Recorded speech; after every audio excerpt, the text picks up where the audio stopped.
Hello friend नमस्कार मु बसंत आपण देखुछंती ओडिया ऑलटेक। आज अगस्ट 17 तारिख सोमवार। चलंतु जानि नबा आज दिनर केतोटी गुरुत्वपूर्ण खबर। प्रथम खबर, ओडिशा रे आहुरी छेचिब वर्षा, सतर्क कला आईएमडी। मयूरभंज बालेश्वर को रेड वार्निंग जारी, 18 जाए समुद्र मना। एपटे ओडिशा रे आहुरी बढ़िबो वर्षार प्रकोप। आजिठु राज्यर वर्षार परिमाण बढ़िबाकू थिबा बेले उत्तर ओडिशा रे स्थिति अधिक गंभीर होई पारे। मयूरभंज और बालेश्वर रे 20 सेमी रु अधिक वर्षा आशंका करी रेड वार्निंग जारी करिछि भारतीय पाणीपाग विभाग। यहा सह वज्रपात, झटका पवन और अशांत समुद्र को नहीं सतर्क करा जाइछि। सेहिपरि आज केन्दुझर और मयूरभंजर किछि स्थान रे 12 रु 20 सेमी पर्यंत प्रबल रु अति प्रबल वर्षा होई पारे। एही दुईटी जिला पई ऑरेंज वार्निंग जारी करा जाइछि। सुंदरगढ़, झारसुगुड़ा, संबलपुर, देवगढ़, अनुगुल, ढेंकानाल, जाजपुर, भद्रक, बालेश्वर, कटक, जगतसिंहपुर, खोर्धा एवं पुरी रे 7 रु 11 सेमी पर्यंत प्रबल वर्षा आशंका करा जाइछि। एही जिला गुड़िक पई येलो वार्निंग जारी होइछि। एहा सह राज्यर अनेक स्थान रे घड़घड़ी, वज्रपात सह घंटा प्रति 30 रु 40 किलोमीटर बेगरे झटका पवन बहिबार संभावना रहिछि। मयूरभंज और बालेश्वर रे प्रबल रु अति प्रबल वर्षा एवं किछि स्थान रे 20 सेमी रु अधिक अत्यंत प्रबल वर्षा होई पारे। एही दुईटी जिला को आईएमडी रेड वार्निंग जारी करिछि बोली खबर मिलिछि। परवर्ती खबर, समस्त पंजीकृत चाषी को मिलिबो टोकन। एनै सूचना दैछंती जोगाण मंत्री कृष्णचंद्र पात्र। पंजीकरण रे एग्रीस्टाक आईडी रो कौनसी संपर्क नाही। चाषी को हैरान करबाकू चाहुनाहांती सरकार बोली कहिसंती मंत्री। समस्त चाषी को धान किणा जिवो। एग्रीस्टाक आईडी बाध्यतामूलक नुहे। एग्रीस्टाक आईडी चाषी को परिचय हेबो। आईडी द्वारा विभिन्न सरकारी योजनार लाभ नहीं पारिबे चाषी बोली कहिसंती खाद्य जोगाण और खाउटी कल्याण मंत्री कृष्णचंद्र पात्र। संबलपुर रे आयोजित 80तम स्वाधीनता दिवस अवसर रे मुख्य अतिथि भावे जोग देई एग्रीस्टाक को नहीं एमिति प्रतिक्रिया रखिसंती जोगाण मंत्री बोली खबर मिलिछि। परवर्ती खबर, आज ओडिशा बंद डाकरा, बंद होइजिबो अखचक।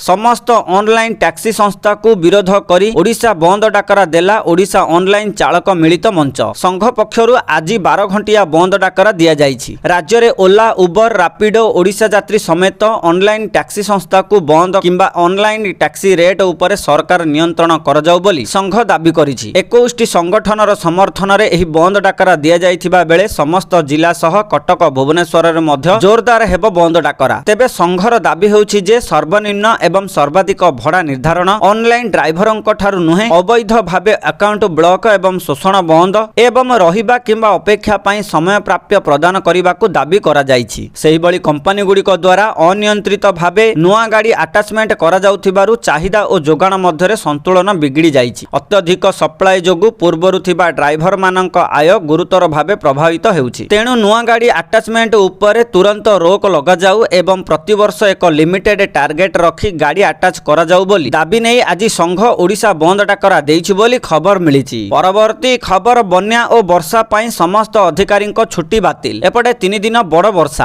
आजिठु राज्य रे प्रबल वर्षा संभावना रहिछि। एथिपाई 4टी जिला को रेड वार्निंग जारी करिछि पाणीपाग विभाग। ए नै समस्त जिलार जिलापालଙ୍କୁ अलर्ट करा जाइछि। समस्त अधिकारी छुट्टी को बातिल करा जाइछि। 3 सीनियर अधिकारी मानଙ୍କୁ भद्रक, बालेश्वर और जाजपुर जिला को जिलापाल मानଙ୍କୁ सहयोग पाई पठा जाइछि। जल संपद विभाग पक्षरु स्वतंत्र अधिकारी मानଙ୍କୁ विभिन्न स्थान को पठा जाइछि। मोट 49टी ब्लॉक, 331 पंचायत, 5,15,000 लोक प्रभावित होइछन्ति। 293 कैंप करा जाई बन्या विपन्नଙ୍କୁ खाइबाकू दिया जाउछि। एथिपाई 36 फायर टीम, 90टी एनडीआरएफ टीम मुतयन करा जाइछि। आवश्यक पड़िले अधिक अधिकारी को सेठाकू पठा जिवो। टाटा पावर को एथिपाई सजग रहिबाकू कुहा जाइछि। एथि सह स्वास्थ्य विभागर टीम समस्त कैंप अंचल को बुलिछन्ति। पानी परीक्षा सह स्वास्थ्य सेवा जोगाउछन्ति। सबुठी साप कामुड़ा मेडिसिन मौजूद रहिछि। भद्रक अंचल रे कुंभीर आतंक पई सचेतन करा जाउछि। माइक जरिया रे लोकंकु सरकारक पक्षरु सचेतन करा जाउछि। तेबे आसंता 2 रु 4 दिन मध्यरे बन्या स्थिति सुधरी जिवो बोली आकलन करा जाउछि। प्राय नदी सबुरे जलस्तर कमुछि। आगकू वर्षा बढ़िबाकू नै पुणी बन्या आशंका करा जाउछि। एहाकू नै सरकार सचेतन अछन्ति बोली मुख्य शासन सचिव अनुगर्ग कहिसंति बोली खबर मिलिछि। परवर्ती खबर, आज केन्दुझर जिल्ला रे समस्त स्कूल और अंगनवाड़ी केन्द्र बंद रहिबो। प्रबल वर्षा को दृष्टि रे रखी जिल्लार समस्त सरकारी बेसरकारी स्कूल, कॉलेज और अंगनवाड़ी छुट्टी रखिबाकू जिलापाल योजना करिसंति। एथि सह जोड़ा ब्लॉक रे हेबाकू थिबा अभियोग शुणाणी को मध्य स्थगित रखा जाइछि बोली खबर मिलिछि। परवर्ती खबर, भत्ता अपेक्षा रे थिबा हिताधिकारीक पई आसिला खुशी खबर। सेमानंकु शीघ्र मिलिबो भत्ता। मधुबाबू पेंशन योजना रे हेबे शामिल। मधुबाबू पेंशन योजना रे पड़ी रहिथिबा आवेदन जांच पई कड़ा निर्देश दैछंती विभागीय प्रमुख ସଚିବ। ତେବେ ଏହାର ସମସ୍ତ ପ୍ରକ୍ରିୟା ଆସନ୍ତା କାଲି ସୁଦ୍ଧା ସରିବ। 63,848 ଆବେଦନର ଯାଞ୍ଚ ସାରିବାକୁ ସମସ୍ତ ଜିଲ୍ଲାପାଳମାନଙ୍କୁ ମିଶନ ମୋଡରେ କାମ କରିବାକୁ ସାମାଜିକ ସୁରକ୍ଷା ଓ ଭିନ୍ନକ୍ଷମ ସଶକ୍ତିକରଣ ବିଭାଗର ପ୍ରମୁଖ ଶାସନ ସଚିବ ସୁରେନ୍ଦ୍ର କୁମାର ବରିଷ୍ଠ ସମସ୍ତ ଜିଲ୍ଲାପାଳଙ୍କୁ ନିର୍ଦ୍ଦେଶ ଦେଇଛନ୍ତି ବୋଲି ଖବର ମିଳିଛି। ପରବର୍ତ୍ତୀ ଖବର ଆଜି ମାନ୍ୟବର ମୁଖ୍ୟମନ୍ତ୍ରୀଙ୍କ ଜନ ଅଭିଯୋଗ ଶୁଣାଣି ବନ୍ଦ ରହିବ। ମୁଖ୍ୟମନ୍ତ୍ରୀଙ୍କ ଅନ୍ୟାନ୍ୟ ଗୁରୁତ୍ୱପୂର୍ଣ୍ଣ କାର୍ଯ୍ୟ ଥିବାରୁ ଆଜି ଜନ ଅଭିଯୋଗ ଶୁଣାଣି ବନ୍ଦ ରହିବ। ମୁଖ୍ୟମନ୍ତ୍ରୀଙ୍କ ପରବର୍ତ୍ତୀ ଅଭିଯୋଗ ଶୁଣାଣିର ତାରିଖ ଜନସାଧାରଣଙ୍କୁ ସମ୍ବାଦପତ୍ର ତଥା ଅନ୍ୟ ଗଣମାଧ୍ୟମ ଜରିଆରେ ଜଣାଇ ଦିଆଯିବ ବୋଲି ସାଧାରଣ ପ୍ରଶାସନ ଓ ସାଧାରଣ ଅଭିଯୋଗ ବିଭାଗ ପକ୍ଷରୁ ସୂଚନା ଦିଆଯାଇଥିବାର ଖବର ମିଳିଛି। ପରବର୍ତ୍ତୀ ଖବର ସୁଭଦ୍ରା ଟଙ୍କାକୁ ନେଇ ବଡ଼ ସୂଚନା ଦେଲେ ଉପମୁଖ୍ୟମନ୍ତ୍ରୀ ପ୍ରଭାତୀ ପରିଡ଼ା। ସୁଭଦ୍ରା ଯୋଜନାର ଆସିବ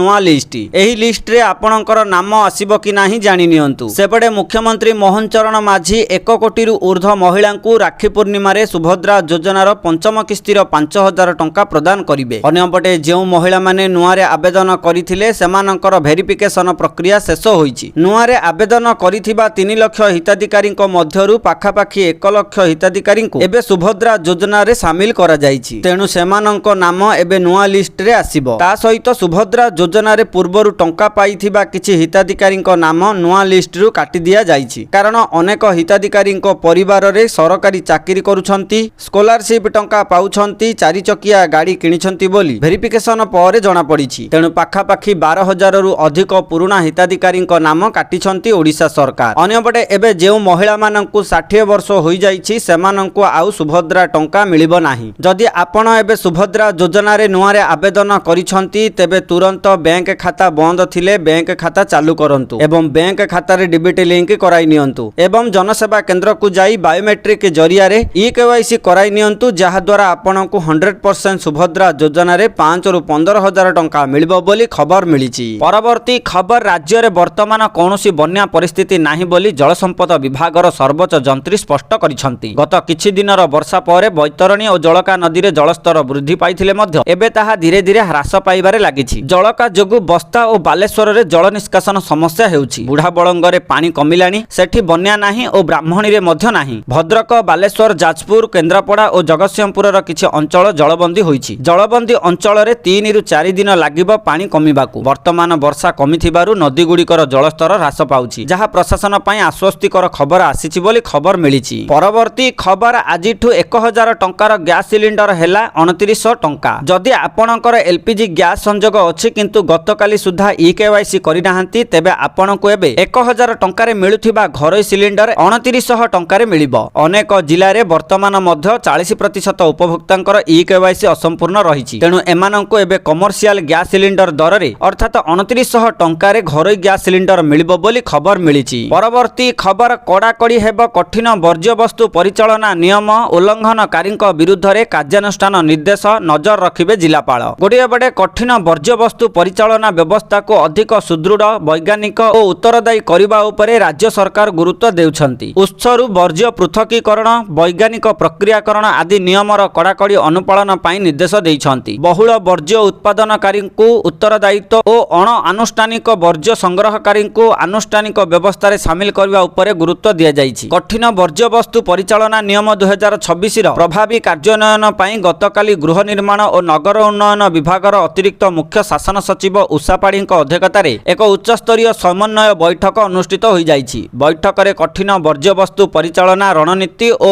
ବାଇଲୋ ସଂଶୋଧନ କରିବାକୁ ନିଷ୍ପତ୍ତି ହୋଇଛି। ଏହା ଆଧାରରେ ସହରାଞ୍ଚଳରେ ବର୍ଜ୍ୟ ପୃଥକୀକରଣ, ସଂଗ୍ରହ, ପରିବହନ, ପ୍ରକ୍ରିୟାକରଣ କରାଯିବ। ଉତ୍ସରୁ ବାଧ୍ୟତାମୂଳକ 4 ସ୍ତରୀୟ ବର୍ଜ୍ୟ ପୃଥକୀକରଣ ବ୍ୟବସ୍ଥାକୁ କଡ଼ାକଡ଼ି ଲାଗୁ କରିବାକୁ ନିର୍ଦ୍ଦେଶ ଦିଆଯାଇଛି। ରାଜ୍ୟର 63ଟି ସହରାଞ୍ଚଳରେ ସଂକ୍ରମିତ ବର୍ଜ୍ୟ ପାଇଁ ପୃଥକ ସଂଗ୍ରହ ବ୍ୟବସ୍ଥା କରାଯାଇଥିବା ବେଳେ ଅବଶିଷ୍ଟ ସହରାଞ୍ଚଳ ମଧ୍ୟ ଏହାକୁ ଅନୁପାଳନ କରିବାକୁ କୁହାଯାଇଛି ବୋଲି ଖବର ମିଳିଛି। ପରବର୍ତ୍ତୀ ଖବର ରାଜଧାନୀ ଟ୍ରାଫିକ ଜାମରେ ଲାଗିବ ବ୍ରେକ୍, ବଦଳିବ 23ଟି ଛକର ଚେହେରା, ଚଉଡ଼ା ହେବ କଳ୍ପନା ରାସ୍ତା, ଗୋଲେଇ ଛକ। ଗୋଟିଏ ପଟେ ଟ୍ରାଫିକ ଭିଡ଼ ହେଉଥିବା ସହରର ପ୍ରମୁଖ ଛକକୁ ଅଧିକ ବ୍ୟବସ୍ଥିତ କରାଯିବ। ଏହାର ଆଖପାଖ ଅଞ୍ଚଳକୁ ପ୍ରଶସ୍ତ କରାଯିବ। କିଛି ଛକର ଡିଜାଇନରେ ପରିବର୍ତ୍ତନ ହେବ। ସରକାର ଗଢ଼ିଥିବା ଜଙ୍କସନ ସବକମିଟି ଏଭଳି ଅନେକ ଯୋଜନା ରଖିଛି। ଗୁରୁବାର ଏହା ଉପରେ ଚୂଡ଼ାନ୍ତ ମୋହର ବାଜିଛି। କଳ୍ପନା ଛକକୁ ଅଧିକ ଚଉଡ଼ା କରାଯିବ। ଛକର ପାର୍ଶ୍ୱବର୍ତ୍ତୀ ଅଞ୍ଚଳରୁ ଦୋକାନ ହଟାଯିବ। ଏଠାରେ ଯେଭଳି ଭିଡ଼ ନ ହେବ ସେଥିପାଇଁ ସ୍ୱତନ୍ତ୍ର ଯୋଜନା ହୋଇଛି। ସେହିଭଳି ଟଙ୍କପାଣି ସାଇ ମନ୍ଦିର ଛକକୁ ଗୋଲେଇ ଛକ କରିବାକୁ ପ୍ରସ୍ତାବ ରହିଛି। ପ୍ରଥମ ପର୍ଯ୍ୟାୟରେ ଇନଫୋସିଟି ଛକ ବି ଗୋଲେଇ ଛକ ଛକ ହେବ। ସିଆରପି ଛକକୁ ଭିଡ଼ମୁକ୍ତ କରିବାକୁ ମଧ୍ୟ ସ୍ୱତନ୍ତ୍ର ପ୍ରସ୍ତାବ ରହିଛି। ଏୟାରପୋର୍ଟ ଛକ, ଏଜି ଛକ, ରବୀନ୍ଦ୍ର ମଣ୍ଡପ ଛକ, ଆଚାର୍ଯ୍ୟ ବିହାର, ଜୟଦେବ ବିହାର, ରସୁଲଗଡ଼ ଛକ ଭଳି ମୋଟ 23ଟି ଛକର ଡିଜାଇନରେ ପରିବର୍ତ୍ତନ ଅଣାଯିବ। ଛକର 100 ମିଟର ପୂର୍ବରୁ କୌଣସି ବସ୍ ଷ୍ଟପ୍ ନ ରଖିବାକୁ ପ୍ରସ୍ତାବ ଦିଆଯିବ। ଛକର ବାମ ପାର୍ଶ୍ୱର ବୁଲାଣୀକୁ ଅଧିକ ଚଉଡ଼ା କରାଯିବ। ଏହାକୁ ଅବରୋଧ କରୁଥିବା କୌଣସି ଟ୍ରାଫିକ ପୋଷ୍ଟ, ବିଦ୍ୟୁତ ଖୁଣ୍ଟ ବା ପାଇପଲାଇନ ଥିଲେ ତାହାକୁ ତୁରନ୍ତ ହଟାଯିବ ବୋଲି ଖବର ମିଳିଛି। ପରବର୍ତ୍ତୀ ଖବର, ଲଗାଣ ବର୍ଷା ଯୋଗୁଁ କେନ୍ଦୁଝର ଜିଲ୍ଲା 49 ନମ୍ବର ଜାତୀୟ ରାଜପଥର ଜୁଡ଼ିଆ ଘାଟି ନିକଟରେ ଭୂସ୍ଖଳନ। ରାଜ୍ୟରେ ଲଗାଣ ବର୍ଷା ଯୋଗୁଁ କେନ୍ଦୁଝର ଜିଲ୍ଲା ଦେଇ ଯାଇଥିବା 49 ନମ୍ବର ଜାତୀୟ ରାଜପଥର ଜୁଡ଼ିଆ ଘାଟି ନିକଟରେ ଭୂସ୍ଖଳନ ହୋଇଛି। ଘାଟିରୁ ବଡ଼ ବଡ଼ ପଥର ଓ ମାଟି ଖସି ରାସ୍ତା ଉପରେ ପଡ଼ିବାରୁ ଯାତାୟାତ ପ୍ରଭାବିତ ହୋଇଛି। ସୁରକ୍ଷା ଦୃଷ୍ଟିରୁ NHAI ପକ୍ଷରୁ ରାସ୍ତାର ଗୋଟିଏ ପଟକୁ ବନ୍ଦ କରାଯାଇଛି। ଅନ୍ୟପଟେ ଉଭୟ ଦିଗରେ ଗାଡ଼ି ଚଳାଚଳ କରୁଛି। ଫଳରେ ରାସ୍ତାରେ ଗାଡ଼ି ଧୀରେ ଧୀରେ ଚାଲୁଥିବା ବେଳେ ଯାତ୍ରୀଙ୍କୁ ସତର୍କତାର ସହ ଯାତାୟାତ କରିବାକୁ କୁହାଯାଇଛି ବୋଲି ଖବର ମିଳିଛି। ପରବର୍ତ୍ତୀ ଖବର, ରେଳବାଇରେ ଚାକିରି କରିବାକୁ ଇଚ୍ଛୁକ ଯୁବକ ଯୁବତୀମାନଙ୍କ ପାଇଁ ଏକ ସୁବର୍ଣ୍ଣ ସୁଯୋଗ ଆସିଛି। ରେଳବାଇ ନିଯୁକ୍ତି ବୋର୍ଡ ଅଗଷ୍ଟ 14 ତାରିଖରୁ ଜୁନିୟର ଇଞ୍ଜିନିୟର ପଦବୀ ପାଇଁ ନିଯୁକ୍ତି ପ୍ରକ୍ରିୟା ଆରମ୍ଭ କରିଛି। ଏହି ଅଭିଯାନ ମାଧ୍ୟମରେ ମୋଟ 3993 ଜୁନିୟର ଇଞ୍ଜିନିୟର ପଦବୀ ପୂରଣ କରାଯିବ। ଯଦି ଆପଣ ପଦବୀ ପାଇଁ ଯୋଗ୍ୟତା ମାନଦଣ୍ଡ ପୂରଣ କରନ୍ତି ତେବେ ଆପଣ ଅନଲାଇନରେ ଆବେଦନ କରିପାରିବେ। ଆବେଦନ କରିବାର ଶେଷ ତାରିଖ ସେପ୍ଟେମ୍ବର 13 ତାରିଖ ରଖାଯାଇଛି। ଫି ଦେୟ ପ୍ରଦାନରେ ଶେଷ ତାରିଖ 2024 ସେପ୍ଟେମ୍ବର 15 ଥିବାବେଳେ ଆବେଦନ ସଂଶୋଧନ ତାରିଖ 2024 ସେପ୍ଟେମ୍ବର 16 ରୁ 25 ତାରିଖ ରହିଛି। ଜୁନିୟର ଇଞ୍ଜିନିୟର ପଦବୀ ପାଇଁ ମନୋନୀତ ପ୍ରାର୍ଥୀମାନେ ମାସିକ 35,400 ଟଙ୍କା ପର୍ଯ୍ୟନ୍ତ ଦରମା ପାଇବେ। ଆବେଦକଙ୍କ ପାଇଁ ବୟସ ସୀମା 18 ରୁ 33 ବର୍ଷ ମଧ୍ୟରେ ଧାର୍ଯ୍ୟ କରାଯାଇଛି। ସଂରକ୍ଷିତ ବର୍ଗର ପ୍ରାର୍ଥୀମାନଙ୍କୁ ବୟସ ଛାଡ଼ ପ୍ରଦାନ କରାଯାଇଛି। ଅଣସଂରକ୍ଷିତ ବର୍ଗର ପ୍ରାର୍ଥୀଙ୍କ ପାଇଁ ପଞ୍ଜୀକରଣ ଫି 500 ଏବଂ SC ST ମହିଳା ଏବଂ PWD ବର୍ଗର ପ୍ରାର୍ଥୀଙ୍କ ପାଇଁ 250 ଟଙ୍କା ଧାର୍ଯ୍ୟ କରାଯାଇଛି। ପ୍ରାର୍ଥୀମାନଙ୍କୁ CBT 1, CBT 2 ଡକୁମେଣ୍ଟ ଯାଞ୍ଚ ଏବଂ ଏକ ଡାକ୍ତରୀ ପରୀକ୍ଷା ଆଧାରରେ ଚୟନ କରାଯିବ। ନେଗେଟିଭ ମାର୍କିଂ ହେବ। ପ୍ରତ୍ୟେକ ଭୁଲ ଉତ୍ତର ପାଇଁ 1/3 ମାର୍କ କଟାଯିବ। ଏହି ପରୀକ୍ଷାରେ ମନୋନୀତ ପ୍ରାର୍ଥୀମାନେ CBT 2 ପରୀକ୍ଷା ଦେବେ। CBT 2 ପରୀକ୍ଷାରେ ମୋଟ 150 ନମ୍ବର ବିଶିଷ୍ଟ 150ଟି ପ୍ରଶ୍ନ ରହିବ ବୋଲି ଖବର ମିଳିଛି। ପରବର୍ତ୍ତୀ ଖବର, YB ଖୁରାନିଆଙ୍କ ଅବସର। ଗତକାଲିଠୁ ଡିଜିପି ଦାୟିତ୍ୱ ସମ୍ଭାଳିଲେ ବିନୟ ତୋଷ ମିଶ୍ର। ଇନଚାର୍ଜ ଡିଜିପି ଭାବେ ଗତକାଲି ଦାୟିତ୍ୱ ନେଇଛନ୍ତି ବିନୟ ତୋଷ ମିଶ୍ର। ବର୍ତ୍ତମାନର ପୋଲିସ ମହାନିର୍ଦ୍ଦେଶକ YB ଖୁରାନିଆ ଗତକାଲି ଅବସର ନେଉଥିବା ବେଳେ ବରିଷ୍ଠ IPS ଅଧିକାରୀ ବିନୟ ତୋଷ ମିଶ୍ର ରାଜ୍ୟ ପୋଲିସ ମହାନିର୍ଦ୍ଦେଶକ ଭାବେ ଅତିରିକ୍ତ ଦାୟିତ୍ୱ ନେଇଛନ୍ତି ବୋଲି ଖବର ମିଳିଛି। ପରବର୍ତ୍ତୀ ଖବର, ଶାହରୁଖ ଖାନ, ଅଜୟ ଦେବଗନ ଏବଂ ଟାଇଗର ଶ୍ରଫଙ୍କୁ ନୋଟିସ ମାଗିଲା ସ୍ପଷ୍ଟୀକରଣ। ଗୋଟିଏ ପଟେ ମହାରାଷ୍ଟ୍ର ଖାଦ୍ୟ ଓ ଔଷଧ ପ୍ରଶାସନ ଅଭିନେତା ଶାହରୁଖ ଖାନ, ଅଜୟ ଦେବଗନ ଓ ଟାଇଗର ଶ୍ରଫଙ୍କୁ ପାନ ମସଲା ବିଜ୍ଞାପନ ସମ୍ପର୍କରେ କାରଣ ଦର୍ଶାଅ ନୋଟିସ ଜାରି କରିଛି। ଏହି ବିଜ୍ଞାପନ ନିଷିଦ୍ଧ ଉତ୍ପାଦ ପାନ ମସଲାର ପରୋକ୍ଷ କିମ୍ବା ସରୋଗେଟ ପ୍ରମୋଶନ ହୋଇପାରେ ବୋଲି FDA ଆଶଙ୍କା ପ୍ରକାଶ କରିଛି। ନୋଟିସରେ 3 ଅଭିନେତାମାନଙ୍କୁ ବିଜ୍ଞାପନରେ ସେମାନଙ୍କ ଭୂମିକା ଓ ପ୍ରଚାରମୂଳକ ସମର୍ଥନ ସମ୍ପର୍କରେ ସ୍ପଷ୍ଟୀକରଣ ଦେବାକୁ କୁହାଯାଇଛି। ନଚେତ ଏମାନେ 10 ଲକ୍ଷ ଟଙ୍କାର ଜରିମାନା ଦେବାକୁ ପଡ଼ିପାରେ ବୋଲି ଖବର ମିଳିଛି। ପରବର୍ତ୍ତୀ ଖବର, ସମୁଦ୍ରରେ ସାଇଲେଣ୍ଟ କିଲର ମୁତୟନ କରିବ ଭାରତ। ଭାରତ ମହାସାଗରରେ ଚୀନର ବଢୁଥିବା ଚ୍ୟାଲେଞ୍ଜ ମଧ୍ୟରେ ଭାରତୀୟ ନୌସେନାର ଶକ୍ତି ଯଥେଷ୍ଟ ବୃଦ୍ଧି ପାଇବାକୁ ଯାଉଛି। କାରଣ ଭାରତ ଏବଂ ଜର୍ମାନୀ ମଧ୍ୟରେ 6ଟି ଅତ୍ୟାଧୁନିକ ପାରମ୍ପରିକ ବୁଡ଼ାଜାହାଜ ନିର୍ମାଣ ପାଇଁ ଦୀର୍ଘ ପ୍ରତୀକ୍ଷିତ ମେଗା ଡିଲ୍ ପ୍ରୋଜେକ୍ଟ 75I ଏବେ ଏକ ନିର୍ଣ୍ଣାୟକ ପର୍ଯ୍ୟାୟରେ ପହଞ୍ଚିଛି। ପ୍ରାୟ 70,000 କୋଟି ଟଙ୍କାର ଏହି ପ୍ରତିରକ୍ଷା ଚୁକ୍ତି ପାଇଁ ପ୍ରସ୍ତାବ ଖୁବ୍ ଶୀଘ୍ର ସୁରକ୍ଷା ପ୍ରସଙ୍ଗର କ୍ୟାବିନେଟ କମିଟି ସମ୍ମୁଖରେ ଉପସ୍ଥାପିତ ହେବାର ଆଶା କରାଯାଉଛି। CCS ସବୁଜ ସଂକେତ ଦେବା ପରେ ଆନୁଷ୍ଠାନିକ ଚୁକ୍ତି ସ୍ୱାକ୍ଷରିତ ହେବ ଏବଂ ନିର୍ମାଣ କାର୍ଯ୍ୟ ଆରମ୍ଭ ହେବ ବୋଲି ଖବର